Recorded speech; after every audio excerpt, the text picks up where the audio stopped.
This is your notes video for 8.4 day 1. We are writing quadratic functions in vertex form.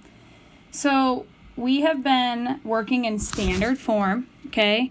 And just a reminder, standard form is y equals ax squared plus bx plus c, okay? And we find the vertex, right? This is a fancy way of saying x equals negative b over 2a.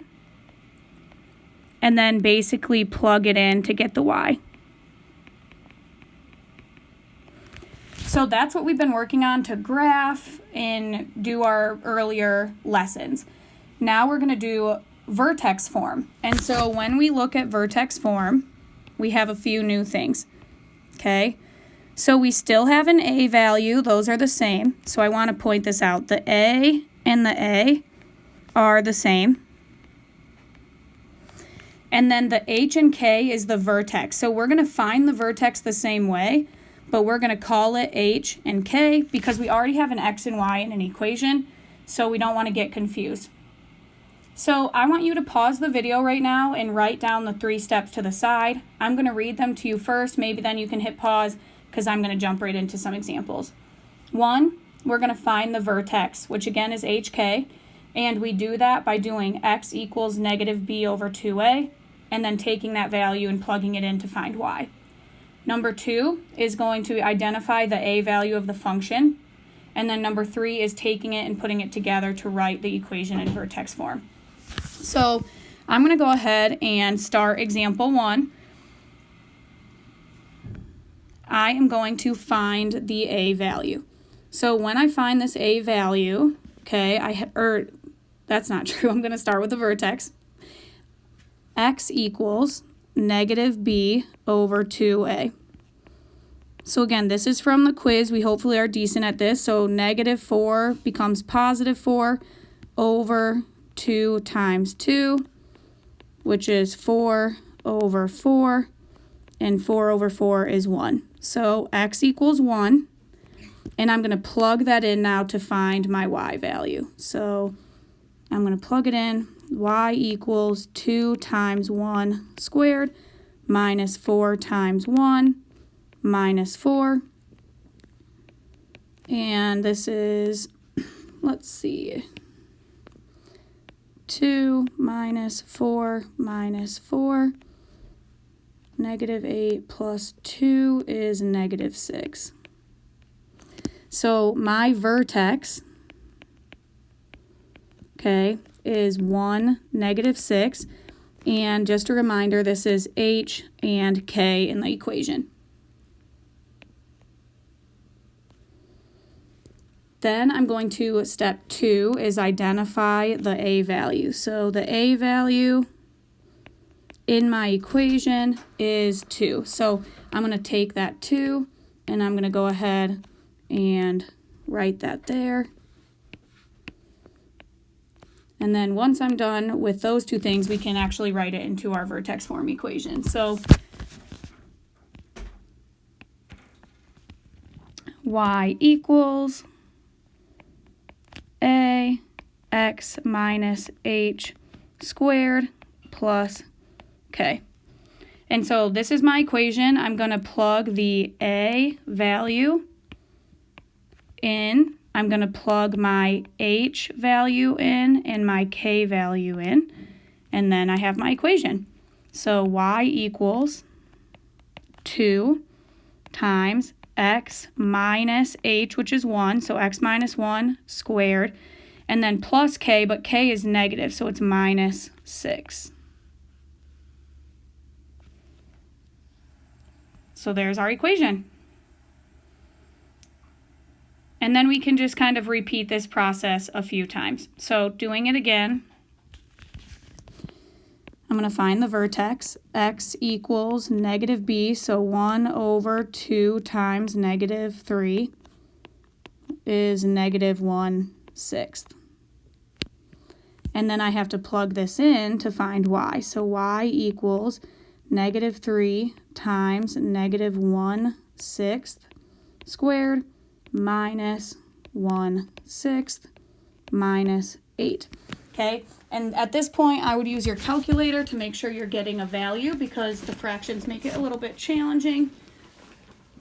So I'm going to get out my calculator and plug this in.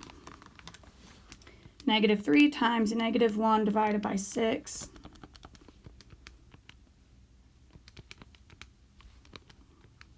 Squared minus 1/6, -1/6. So that should be a negative, minus a -1/6. And then minus 8. Okay, so this is challenging. When you plug this in, -3 times, yep, we should get -7.916 repeating.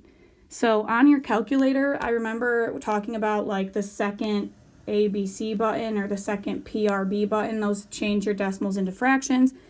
And this one's actually kind of funky. I get -95/12. So if you don't know how to turn that into a fraction, remind me, I will show you in class. So my vertex is -1/6, -95/12. And again, just a reminder, this is your H and your K. My A value in my equation is -3. Okay, that's the number in front. And so I can write my equation. So y equals -3 times x minus h. So if I minus a negative, it becomes +1/6 squared minus 95/12. Now again, if the fractions are what's throwing you off, like don't worry about them. We can practice them more.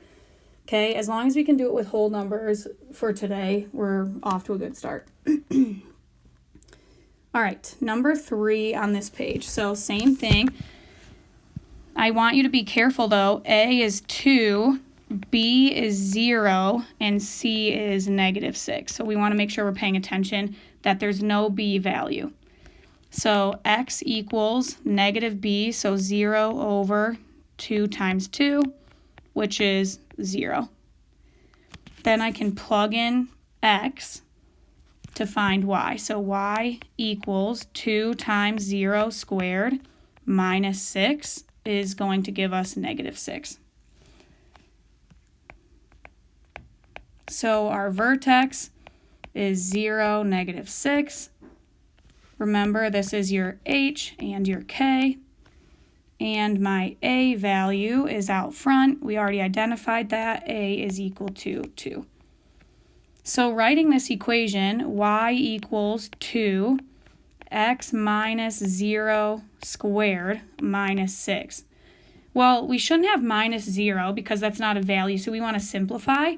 And when I look at this, I actually get 2x squared minus 6, and x squared is just x squared, so 2x squared minus 6. What do you notice about the two forms? They are the same. So this one actually really doesn't change from vertex form to standard form because there's no B value. So that is kind of a pattern we can catch on to. If you're good there, go ahead and flip your page. So this last part is us taking vertex form and going to standard form, which actually takes some of our last couple chapters together. We're going to FOIL or distribute. And so we need to undo, okay, these parentheses right here. So when you have something squared, remember it happens 2 times. So this is really x plus 2, and then I'm subtracting 4. And we are going to FOIL first, or distribute, whatever you want to call it. So we're going to take our two binomials, and x times x is x squared, x times 2 is 2x, plus 2x, plus 4. So that should be review from previous chapters. And then I'm going to bring this -4 down at the end. And right now I can combine like terms, so I get x squared plus 4x plus 4, and then I still have that -4 at the end. And so my 4's actually cancel, and I'm left with x squared plus 4x, and this is equal to y. So my standard form equation looks like that. So again, the process is the same. We're going to expand our binomials. If we have a value in front, we'll distribute and we'll keep going. So let's try example 2. So again, this is x minus 2, and then I have a plus 5, and I have the 3 in front. So I still like to do the binomials first. So I'm going to do x squared minus 2x minus 2x plus 4, and then I have a plus 5, and the 3 is still in front. So combining like terms, the 3 stays, but I have x squared minus 4x plus 4, and then plus 5. Now this is where our order of operations is really important because you have to do multiplication first. So when we do the multiplication, okay, I'm going to distribute the 3 into the parentheses, but not to the 5 at the end. So this becomes 3x squared minus 12x plus 12, and now I just have a plus 5 that I can combine like terms with. So 3x squared minus 12x plus 17.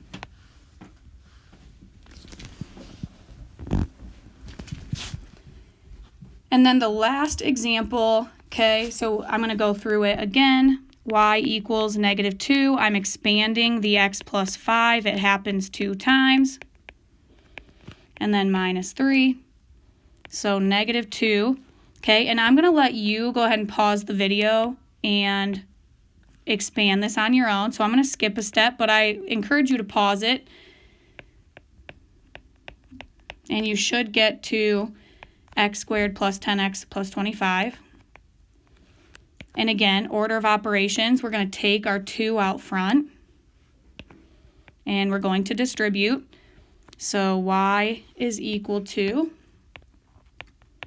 negative 2x squared plus, or minus, because it's a negative, minus 20x minus 50 minus 3 more. Because again, the 2 only gets distributed into the parentheses, and then I'm left with negative 2x squared minus 20x minus 53.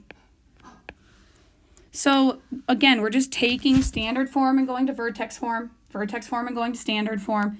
Use these notes as a guide. Use your textbook if you need to for more examples.